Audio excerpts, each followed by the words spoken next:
Welcome to the World Cup show, and everyone has finally qualified for the round of 16 as everyone is set for another stage of this big tournament of Qatar 2022. The last two teams to officially join the rest of their bodies, more like the big boys league, is in Group G. And Group G have these teams. Group G have Switzerland, Brazil, Cameroon, and Serbia. Before this tournament, everybody felt that, Brazil is always a favorite in any tournament they qualify for or any tournament they play, just because of the way they play. They play the samba football, which is very beautiful, very free-flowing, and the players can express themselves. We saw the way the Brazilians started started the tournament in flamboyant style with an amazing goal for Ricardson. Everyone said the Brazilians are going to wow the crowd. They are the right heirs and owners of this tournament. No one can take it away from them.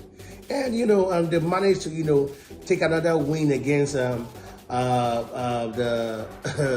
Serbia, the Swiss counterpart, giving them 6 points.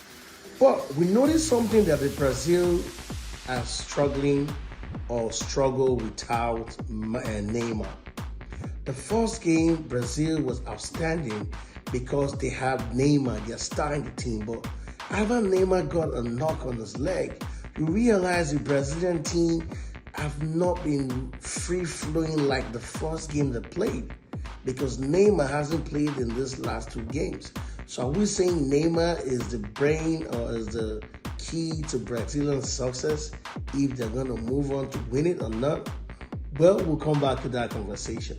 Let's give a roundup of what happened today.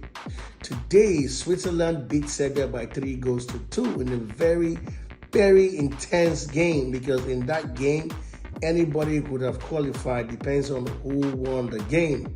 Swiss already had 3 points, so going to that game, they had an advantage because they earlier beat Cameroon. Serbia, on the other hand, has lost to Brazil and has drawn with Cameroon.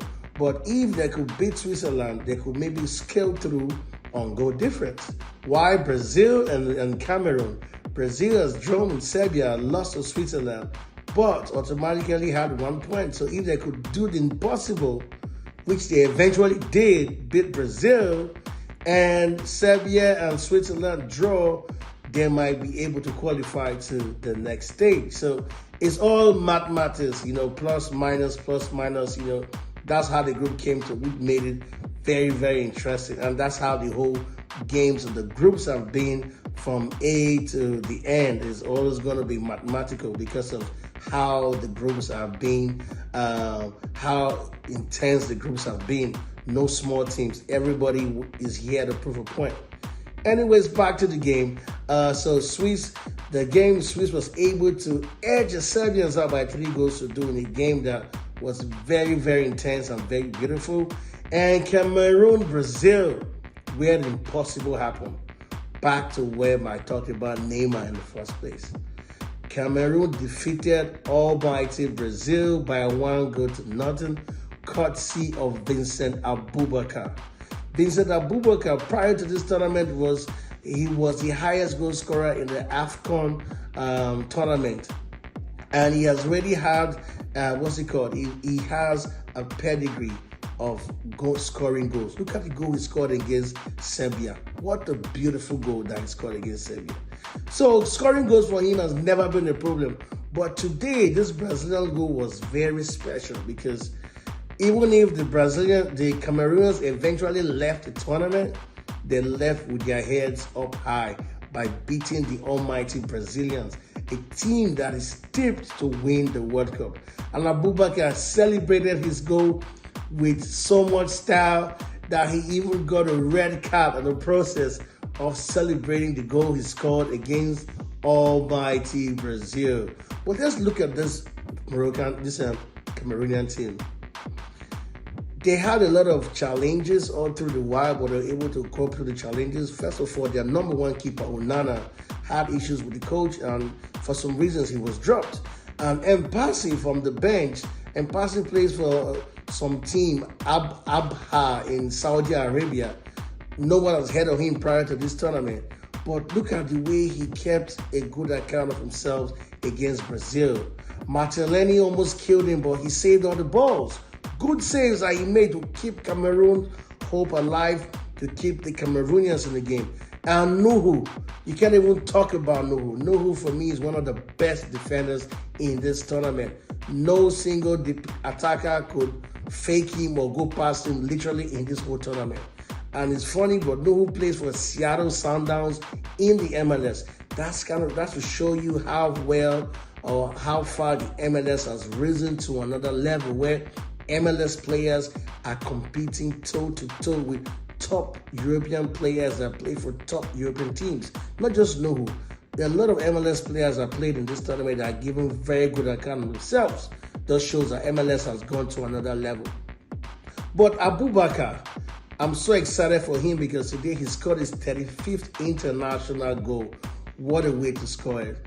It's sad the indomitable Lions of Cameroon are out, but they left with style. So who qualifies from this group? Is Brazil topping the group, and the Swiss. The Swiss coming second in that group. Brazil edging them out in goal difference, even though they have the same 6 points each, and Cameroon finished with 4 points.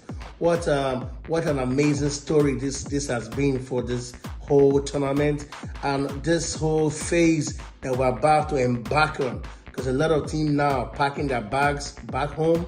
Some other teams are getting ready for the next stage to move on to the next level and possibly win this World Cup. So far, these groups have been so exciting and full with so much surprises. If you look at this group, no team actually qualified with a perfect point of 9 points. Everybody struggled, which means this World Cup can go anywhere. The big teams have been shocked.